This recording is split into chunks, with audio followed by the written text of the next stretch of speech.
I'm Shannon. And I'm Holly, and this is a Girls Gone Curious podcast, where we talk about things that make us curious. So, grab your favorite drink, sit back, and relax, because your show is loading.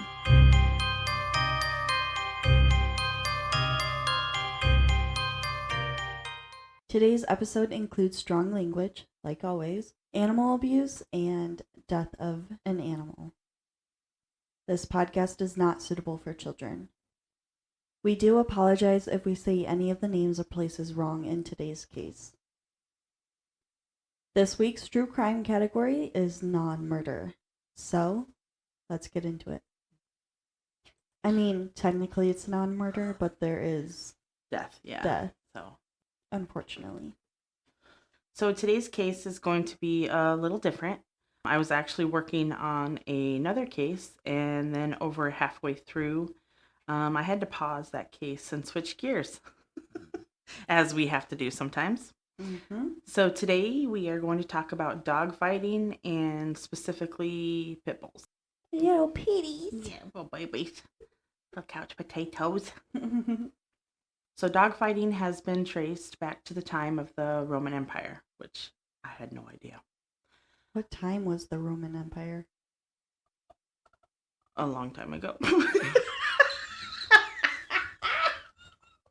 So the Roman Empire was from 27 BC to 476 CE. Cool. Yeah. Just to give a broad view of everything. So this kind of bullshit was going on even, I guess, at the beginning of time, basically. I mean, I don't know how the hell to describe that, but for a very long fucking time. Yeah. The Romans would breed dogs for the sole purpose of fighting. It wasn't necessarily two dogs fighting against one another, but a dog fighting against a wild animal. Animals would include lions, bears, pretty much anything bigger than a dog that they could get in the arena. Mastiffs seemed to be the main dog they preferred. Mastiffs are known for their size and protective nature. Over the years, Mastiffs have been used in times of war, guard dogs for properties, and the guarding of livestock. They are believed to be one of the oldest breeds of dogs, going back to 2500 BC. So why the hell did the Romans choose to start dog fighting? Honestly, it was just for entertainment purposes. Because they couldn't play, I guess they didn't want to play games or like go hang out or do like normal shit, get their chariots going. hold plays. Right. Apparently they were bored and decided that was the way to take up time in their day. Makes sense. Yeah, oh totally. Then in England, a different angle of dogfighting would form in the way of bull baiting. Never heard of this before till I started working on this case, but mastiffs and bulldogs would be put in a ring with a bull. The purpose was for entertainment as well. People wanted to see a dog tear into a large bull.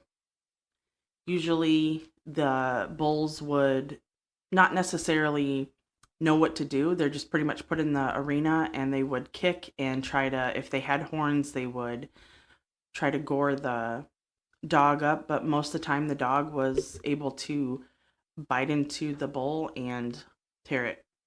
Laws would actually be passed that bulls were to be sent to the arena for fighting purposes before they were to be slaughtered for consumption. What the fuck? So it was believed that if the bulls went to the arena and they fought to the death, I guess, if you will, it would make the meat tender. What the fuck? Yeah, even though the dogs are literally like tearing them apart, but they believed that it would tenderize the meat. What the fuck? Yeah. I don't know. I don't understand. And we're not laughing because this is funny. It's just... What the fuck? What the fuck? Yeah. By the 1700s, people began to realize that this was brutal and in fact shouldn't be done. Bravo. Oh my god, only took A long time. Yeah, only took like 1700 years. No big deal. Yeah. Even though people were starting to believe that it was, shouldn't be done, it would still take over 100 years before action was taken. So it was still going on, but people were like, that probably shouldn't be happening. That probably shouldn't be happening, but we're going to still watch it happen. Yeah. Bull baiting would finally be outlawed in England in 1835 by the Cruelty to Animals Act. And since bull baiting was now illegal, they decided to move on to dog fighting. Oh, that's great. Yeah. Dogs were bred for the sole purpose of dog fighting.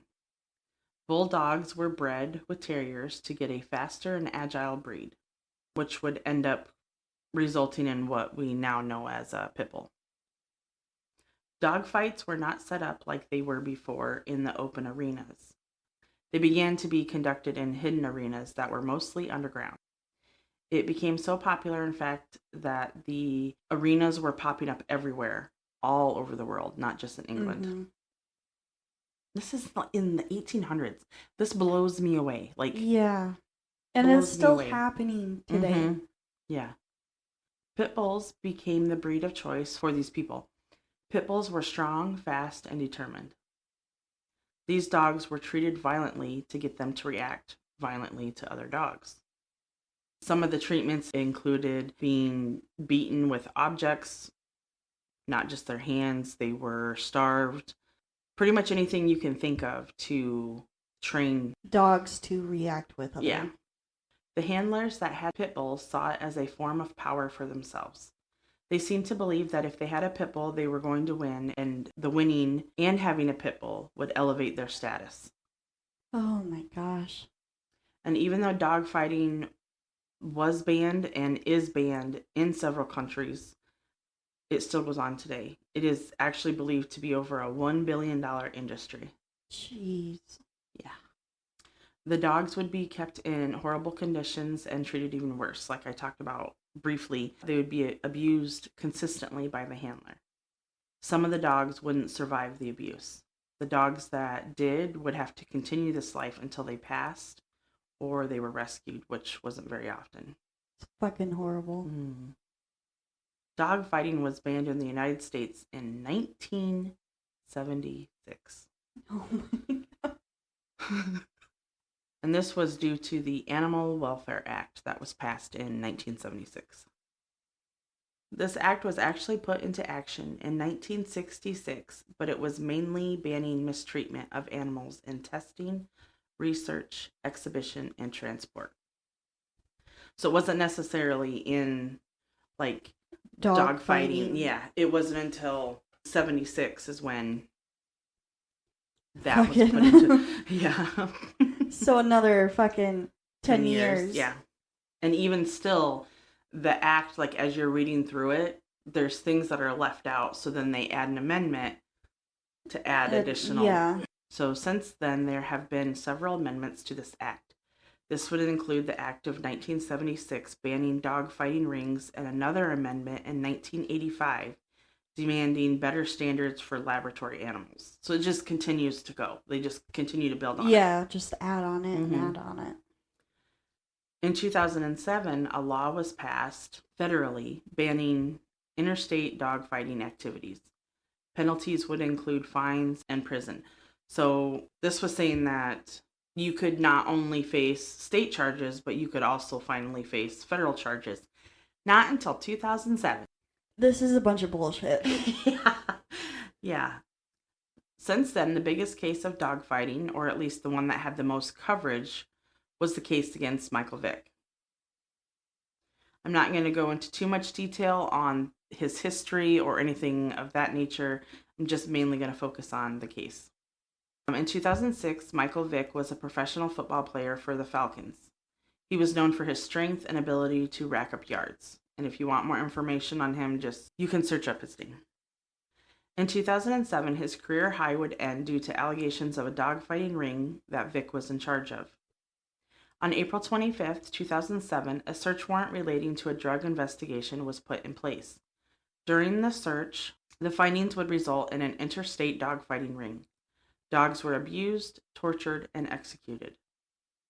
Over 70 dogs were taken from the property. A majority of them were pit bull terriers. Fucking piece of shit. Mm-hmm. In July of 2007, Vic and 3 others would be indicted on federal charges for involvement with the dogfighting ring. The indictment stated that Vic was very much involved in the day-to-day practices of the operation. He attended fights, paid bets, collected bets, and executed dogs that didn't perform as they should have. Others brought up on charges included Pernell Peace, Quantis Phillips, and Tony Taylor. The indictment claimed that the individuals used the property as the source for a dogfighting operation. So in the back part of the property, there was very high fences, like higher than 8 foot. It looks like they're higher than 8 foot. And this is where a lot of the activity was going on. And they said that he built them that high because he didn't want anyone... knowing what he was doing. Yeah, exactly. This quote is from the indictment regarding the performance of some of the dogs. Executed approximately 8 dogs that did not perform well in testing sessions by various methods, including hanging, drowning, and/or slamming dog's body to the ground. Additionally, Vic had allegedly consulted with Peace before Peace killed a dog by electrocution. What the fuck? End quote. Not only put them through the torture of dog fighting, but then execute them in a painful way that's going to hurt the dog. Yeah, even more so than with their, like, they're already in pain from I guess, if they lost or they won, but not to the standards that they wanted them to. So they're already in pain. They probably have, like, broken bones or open wounds, and they're like, it's all right. We're just gonna continue the abuse and let them... yeah, suffer. Mm-hmm. And then, not to mention that they could be starved as well. They could have previous wounds from abuse before the fight. Yeah, because I didn't see, like, where he actually, like, acquired them from. Like, if he bought them from, like, another ring or... You know, I didn't see anything like that as to where he actually purchased the dogs or like if he was breeding them. Or off the dark web. Yeah. On August 27th, 2007, quote, Vic and the other co-defendants agreed to enter separate plea bargains for the federal charges.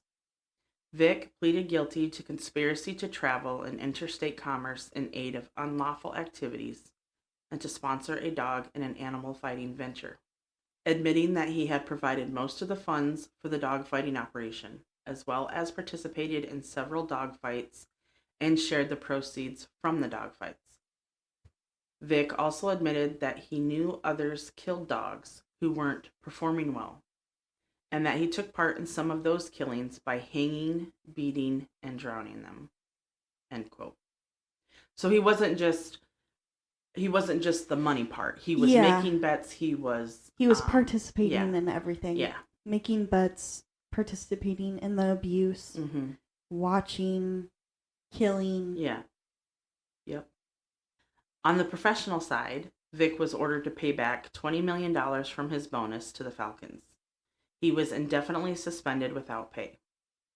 So Vic was arrested, and he was released on bail. I did try to look up how much his bail was, and for whatever reason, I could not find it. It kept bringing up other monetary things, but not his bail. So I don't know what that was. In September, he failed a drug test, which was a violation of the conditions of his release, while awaiting sentencing for federal charges. So he was ordered to be on house arrest from 10 p.m. to 6 a.m. He had to wear a monitor and could not leave the house. Yeah, I'm sorry. A lot of damage can be done from 6 a.m. to 10 p.m. then. Yeah. Sometimes it just doesn't make sense. And the only thing I can think of is it's the money. Yeah. Vic was charged with 2 Class 6 felonies in the state of Virginia. So while he was going through federal court, he was also going through court in the state of Virginia. So he was charged with 2 Class 6 felonies in the state of Virginia. If convicted, the max prison sentence for each charge is 5 years. So he would be 10 years max in Virginia after he gets out of federal prison.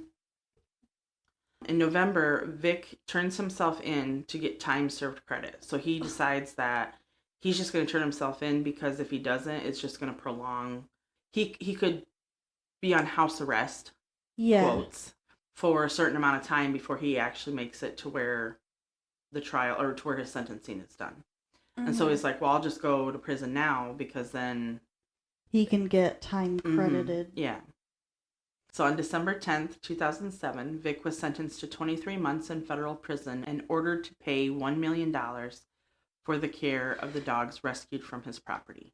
Or it was close to $1 million. It was either, a couple sources said like almost $1 million, a couple other sources said over $1 million. So very close to $1 million for the care of the dogs rescued from his property. Most of the dogs were adopted out. I don't know what happened to the other dogs. I don't know if they're still in a shelter, or if they went to a rescue, like a sanctuary type, or if they passed from their injuries. Yeah.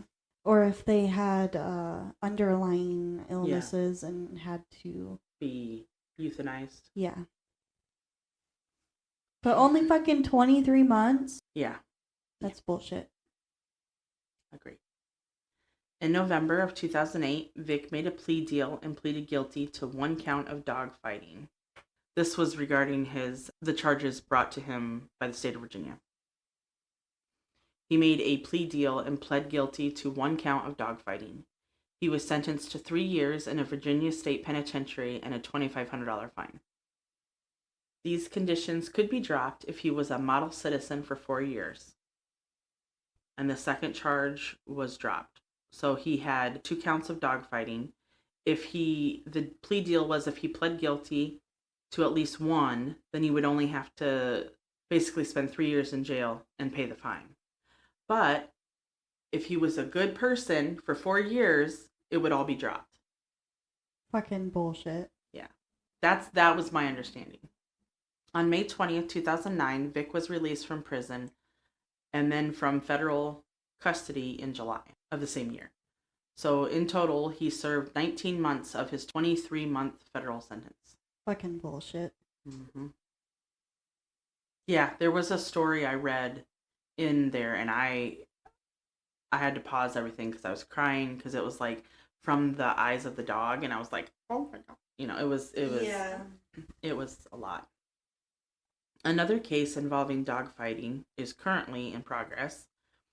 An indictment was brought against LaShawn Eugene Johnson of Oklahoma in October of 2024. 190 dogs were rescued from Johnson's property. The charges included selling, transporting, and delivering a dog for use in an animal fighting venture. A quote from the proceedings was, according to court documents, Johnson ran a dogfighting operation known as Mel Cant Kennels in both Broken Arrow and Haskell, Oklahoma.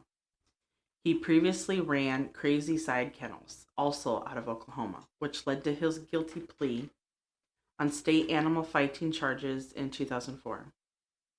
Johnson selectively bred champion and grand champion fighting dogs that have respectively won 3 or 5 fights, to produce offspring with fighting traits and abilities desired by him and others for use in dogfights. Johnson marketed and sold stud rights and offspring from winning fighting dogs to other dogfighters looking to incorporate the Malcant Kennels bloodline into their own dogfighting operations. His trafficking of fighting dogs to other dogfighters across the country contributed to the growth of the dogfighting industry and allowed Johnson to profit financially, end quote. Piece of fucking shit. Yeah, I can't even put into words. Like, so this piece of shit was convicted before in 2004 for the same shit.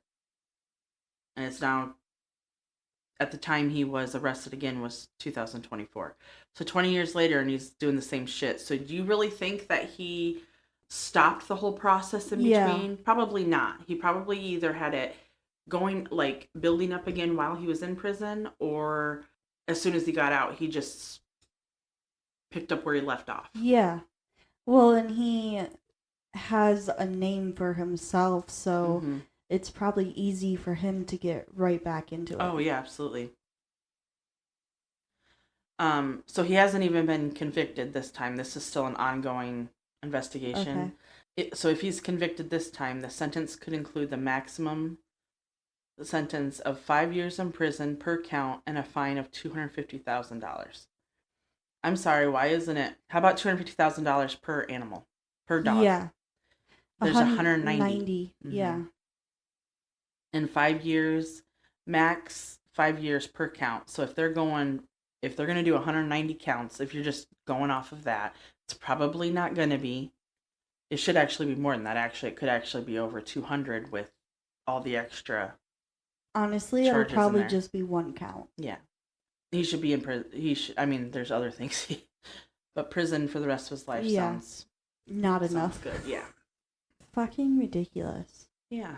When I was looking up dogfighting rings to talk about, the number of articles that came up was for different states. Like, there was another one in Georgia, another one in Florida. Well, I'm sure they're in every state. Yeah, I'm sure they're in every state, but it was just like, I couldn't believe all the articles. And it wasn't like 4 articles, like the first 4 were this one. It was like bam, bam, bam, bam, bam, like in each, pretty much. And I was like, oh my God, like there's... Yeah. And if it's not dog fighting, it's probably some other sort of fighting. Yeah, like on the list was cockfighting, and it took me a second, because my brain, and I was like, and I was like, oh no. Chicken. Roosters. Yeah, roosters, because, my brain was not caffeinated yet. That's my excuse. Yeah, I do not understand the... Yeah. And honestly, this whole thing is probably why Pitbulls have the reputation that they do. And that's exactly it, because they're literally sought after because they are so strong. They are one of the things, as far as like, they call it training, but to me it's torture. They literally put heavy ass fucking collars on them that is either made of chain or some sort of material that is really heavy, and it's supposed to like make their chest stronger, like their neck and chest stronger. They would be put on, like, there'd be a very long pole, and they would have fresh meat or some sort of food on the end of it, and they would sit there and make the dog run for hours, for long periods of time without being able to get the food. They were withheld food all the fucking time. They were, whipped, hit with hands. Basically whatever you could possibly think of was done to these animals. And more. And if they didn't win the fight, they were either beat the fuck out of, even more so they just got tore up by another animal, and they are either going to get the shit beat out of them, or they're going to get killed right there. And people are just fucking okay with this. Yeah. But that is the reasoning why Pitbulls, because in one end, Pitbulls were sought after for their superb strength and their guarding capabilities. But so even though there have been several other types of dogs that have been in dog fighting, or that have been picked up within dog fighting rings, the Pitbull is still like one of the most commonly used dogs. So then that gives them a rap. Instead of not punishing the owner, the handler, or the piece of shit, you are punishing the dogs. Yeah. Because the dogs aren't the ones... The dogs are doing it, but it's because they were trained to do it. Yeah. And it's not all the dogs. And even... There are studies that show that even though a pit bull can be bred to be vicious and just... But you take that pit bull out of that environment and train them, they still have like the spark of, the protector, loving, and this. There are other dogs that if you do the same thing, they can't switch it. And I'm not saying that all pit bulls are that way, and I'm not saying that all other breeds of dogs are that way either. But I'm just saying that like, there are some studies that were done, and I can't remember the name. It's not a cane corso, but it's something in the line of cane corsos that like once they're bred to do that, it's very difficult, if at all, that they can switch from that. And unfortunately, if they are not killed by their piece of shit handler, then and they are rescued, usually they have to be euthanized. No one wants to talk about how vicious a chihuahua is. Yeah. Animals, well, in this case, dogs, only react viciously and badly is because that's how they were treated and trained to be. Yep, exactly. It's just like how you could put a human in a situation and you can train that human to be a bad person. Yeah. Because that's all they know. Or they can flip the switch and be like, I know what it's like. I'm not going to do that because I know exactly what it's like and I don't want anyone else to have to go through what I did type thing. Like I said, I don't think it was a cane corso, but it was a very large dog. There's Rottweilers, Bull Mastiffs, Doggo Argentino, Neapolitan Mastiff, which I'm assuming is close to a Bull Mastiff, I would assume. That breed was actually brought up, the Neapolitan Mastiff. That was one. Parisian Canaro? That one right there, you just said. Parisian Canaro? Yeah, that one is said that if it is... Canaro? if it's bred to be vicious, it is almost impossible to get that out of it. That trait out of that dog. Again, they all kind of look similar. Yeah. Did they ever do dogs against humans? I didn't see that, and it was because the gist I'm getting from the articles and everything that I read was that men believed that they were the superior of everything, of all animals and other like people. So they wanted to exert the power over the animal, but they also wanted to see animals exude their power over other animals. So I didn't see anything about people being in the ring. It was people against people.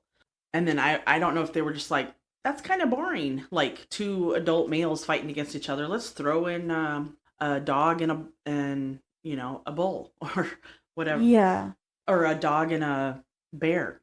I wouldn't be surprised if, even though there's no like real records of it, I wouldn't be surprised if it did happen. I wouldn't either. I mean, because you have so many, and I don't know if it's because I honestly can't speak. I mean, I can speak. I don't honestly know if there is anything, at least not in the things I checked. It was all... Well, even, because I'm sure even if it's not dogs, there's probably something. I mean, humans against bulls. Some sort of... Well, yeah, there's bulls, and there's probably other animals. Maybe the humans kept losing, so they didn't want to put it on record. And that's very, very well possible. And I was like curious if the human versus human was going on at the same time. That's what I was curious about. Because I know that was a big thing that happened like in the Colosseum. Right? Yeah. I can't believe I forgot this, but it wasn't actually like a fight because, I mean, it was a fight, but it was mainly for individuals who were thought to be like evil or condemned. They would be thrown into the arena with a lion or other wild animals for like human animal combat. But they had people that they ruled as like less evil than, or less evil, than. But then they also says that they had, and of course, Romans, the gladiator, that whole era where they were like trained fighters, and which they didn't always fight against each other. They also fought against other animals, and all for entertainment. Yeah, I just don't understand what the appeal is in watching animals die. Yeah. I mean, we're not talking about the circle of life and like watching like, you know, lionesses attack Zebras or whatever. Like that's just part of like nature. I'm sorry, a grown ass man fighting a dog and people placing bets on that. Yeah. It's not a circle of life situation. No, that's just people feeling like they're not big and strong enough with just going against other people. They need to assert dominance against everything. Yeah, agreed. To make them feel like they're more than everything. Yeah. Which is bullshit. Agreed. If the dog won the dog fight, they would be rewarded by given like an actual amount of food that should be given fucking already. Or they might be given like better food, but not necessarily like they weren't treated any better. They were just fucking... Oh, you're still gonna get the shit kicked out of you tomorrow, but like tonight you can have a little bit more food. Like, and the thing is, animals don't have that like humans do, where we can say, "Oh, that's a bad person." They can't. I mean, they probably have like their intuition. They know there's bad people and good people because there's some dogs that react to bad people. But if you're constantly surrounded by bad people, they don't know any better. They don't know that there is actually good people. It just frustrates me. Yeah, I can tell. I mean, same, but... What was the other question? Okay, so yes, there was human versus human going around on that same time, which I figured. Was the Colosseum during the Roman Empire? I think so, yeah. I think it was, because it shows that's where you and your fiance went, right? Yeah, we went to Spain and we went into the Colosseum. Oh, okay. That's where we both got, that's where I at least got my one like fancy knife. With all the gems and stuff on it. Ah, okay. And my teacher at the time said that it wasn't slaves that they put against each other or whatever. It was people that volunteered and stuff. I'm like, they volunteered because they were like, I mean, it was definitely slaves as well, but it was also people who were like, you're either going to die by sword or you're going to die by an animal. Which do you prefer? Because you're condemned, so this is your choice. I mean, they were going to die either way. I'm sure there's some people who like actually wanted to fight and volunteered. But the ones that were condemned, no, that wasn't by their choice. You can't tell me that slaves weren't forced to fight. Right. So even though Pitbulls are the main dog, and it's even been proven that it's not the dog, it is the owner or the handler. There are countries that have banned or highly regulated laws for Pitbulls. And it says it's due to public safety concern, which is bullshit. I don't know. I've seen, and again, it's based on the owner, not the dog. But I've seen a lot of little dogs tear the hell out of kids compared to, granted, I know the bite is stronger of a pit bull because their mouth is bigger, so it's going to be more scary. But I haven't personally seen, but I know of instances where a Chihuahua tore up a kid's face. Yeah. Like the cheek area. But the pit bull bans, countries that have implemented national bans include France in 2000, Germany in 2001, Italy in 2004, Denmark in 2010, Venezuela in 2014, and New Zealand in 2003. And this is the banning of where ownership, breeding, or import of pit bull is prohibited. And other countries like the UK enforce strict regulations under the Dangerous Dog Acts of 1991. This requires you can own a pit bull, but if you do own a pit bull, they have to be muzzled, leashed at all times outside of your home. They have to be registered, and you have to have insurance on your pit bull. I hate the fact that it's just so solely focused on pit bulls. Yeah. There is a bunch of other breeds that are just as vicious, if not more. Yeah. It just infuriates me how pit bulls are only the ones that are being focused on. Yeah. I mean, I'm not saying that they're the completely only one. Right. But a lot of the focus is on pit bulls. Just because they basically were created to fight. Mm-hmm. But that doesn't... They're not born to fight. Right. They're only born to fight when you teach them to fight. Just like the guard dogs on farms. Yeah. They're vicious towards other animals. Granted, that's their job, but yeah, I'm sure if they see a stranger coming onto their farm, they would probably attack. Yeah, I mean, our Alaskan Malamute, I believe, is what she was. She did not play about her kids like me and my brother. Like anybody came up that wasn't supposed to be, you better. She was such a good dog. I miss her. She was white and fluffy, so fluffy. Just to kind of put in perspective also, because the strength of the jaw seems to be like what a lot of the basis for these laws are kind of on. And the dog that has the strongest bite of any dog breed is the Kangal. And that is, I probably did not say that right, but it's a Turkish shepherd dog.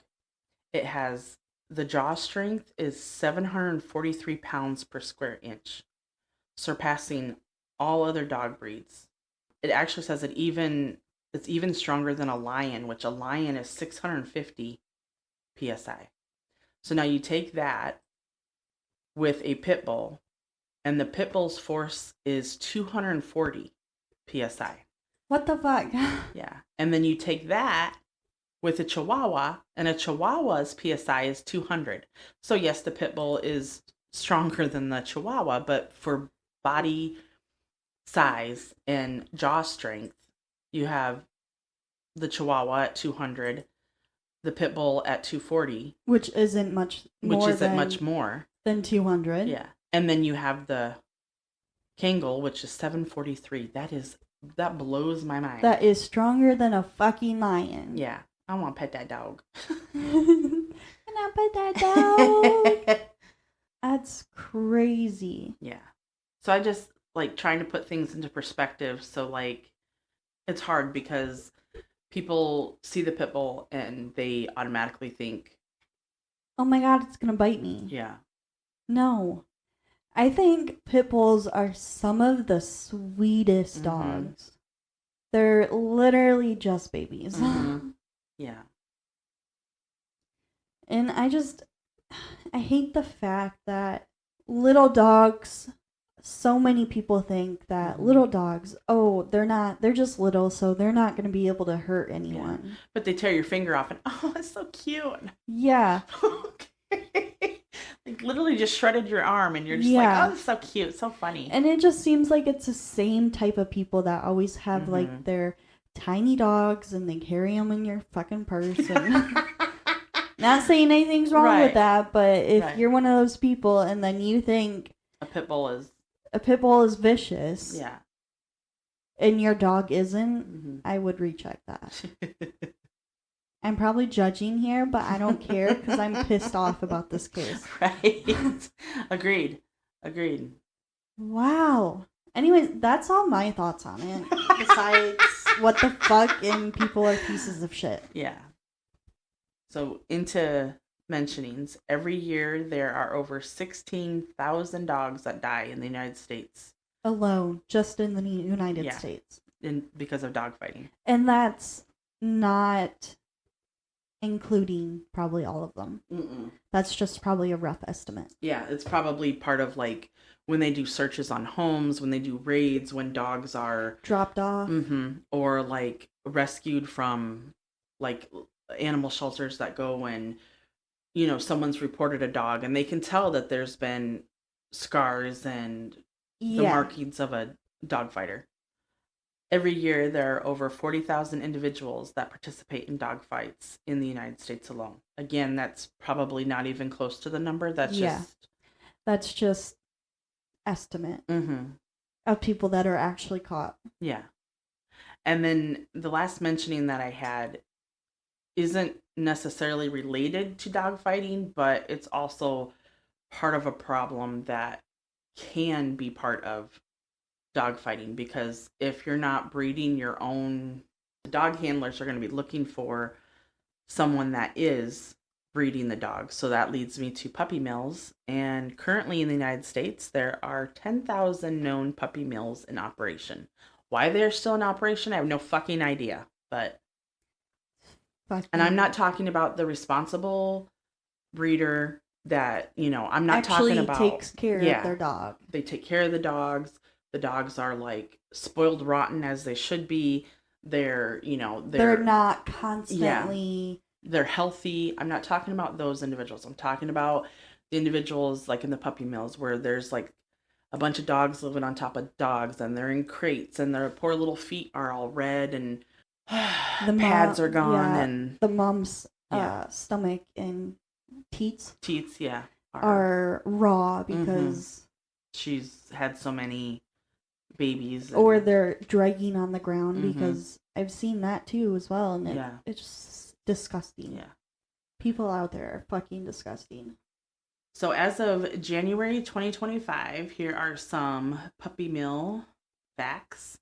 So like I said, there's 10,000 puppy mills as of January, known puppy mills. 500,000 dogs are kept for breeding. Almost over 120,000 dogs are kept solely for breeding purposes. But these are in the licensed facilities. So I don't know what that means necessarily. That seems like a lot of dogs. Yeah. And just because they have a license doesn't mean that they're actually... treating them. Yeah, treating them well. And in these licensed facilities, almost 77,000 of them are female, which would make sense because... Yeah. You need more females than males. Yeah, to produce more... Yeah. Males could get multiple dogs. One male can get multiple dogs pregnant, right. Whereas when one female's pregnant, they're pregnant. They can't get pregnant. Yeah. More pregnant. Yeah. And all I think about is the poor mamas. The number of puppies per female per year is estimated around 9. That's a lot of puppies. I kind of wonder, like, when do they start breeding them? Like, do they even have a waiting, like a cooling off period? Yeah, to where they have to wait in between. They should? Yeah. If they're a good facility, I'm assuming, and a good breeder, that they're going to allow them time to heal. And not just the mandatory. Mm-hmm. You should give them more. Yeah. Well, especially with the psych on these dogs, you're making them give birth and you're maybe letting them stay a couple weeks and then you're shipping them off. Right. And then you do this over and over and over again. Yeah. I could not imagine what. Yeah, those poor mamas. Like, yeah. So there's an estimate of over 720,000 puppies every year in these licensed facilities. These are just the licensed one. I can't even imagine the unlicensed ones. Yeah. Over 2 million puppies are sold every year from puppy mills. And this is both licensed and unlicensed. This is just what they know of. Like, I can think of a case, I can't remember the name, but there's a case where locally that the puppy mill wasn't just puppies, but I believe it was over 100 puppies. There was like almost the same amount of, puppies and dogs, almost the same amount of cats. And then there was like reptiles and birds, and it was just a huge disaster. 29% of the almost 3 million dogs that go into shelters were puppies in 2024. And that could be a number of factors where people get a dog and they are like, oh, I have to take care of it. I didn't realize it would be a commitment. And then they, because pieces of shit, get rid of the dog. Or it could be like a family member passes away and they don't have any family to take care of the dog, or the other family members can't have another dog. Or they don't want it. Yeah. Even though I don't know how you could do that. Yeah. A loved one of yours has an animal. How could you not? Yeah. I mean, I get it if you can't have it or there's some sort of complication. Yeah. But if you can have it and you just don't want to take care of it. But I mean, also, if you don't want to take care of it, then you shouldn't be taking care of it. Yeah, because are you going to treat the dog? Yeah, or the animal. Well, yeah, yeah. But, I don't understand how you could turn an animal away. Yeah, I don't either. But some people are just not animal people, which that's totally fine. Just don't try to get an animal and then... Yeah, and then just give it away because you realize, oh, this is actually going to take time and money. Yeah. Yeah. You have to care for them. Those were my only mentionings, and like I said, the facts, I wanted to go over that a little bit just because it's not related, but it kind of is, because where are they getting, like, if the handlers aren't going to breed the dogs themselves, they have to get them from somewhere. So they would have to get them from some sort of other asshole who's breeding dogs. Yeah. Yeah. I mean, and don't forget there's the dark web where everything else can take place as well. True. So, yeah, I didn't like this case. But, it just happened the way it happened. Yeah. Well, and honestly, we need to cover horrible topics like this. And yeah. That's the whole point, is to... I mean, talk about things that are uncomfortable because they need to be talked about, and bringing things into, perspective. Yeah. Our next episode will be Reddits, and then you can stay tuned to find out what our next category is going to be. With that is all we have for today. If you have any questions, you can find us on Spotify, YouTube, TikTok, and Instagram at Girls Gone Curious Podcast. Until next time.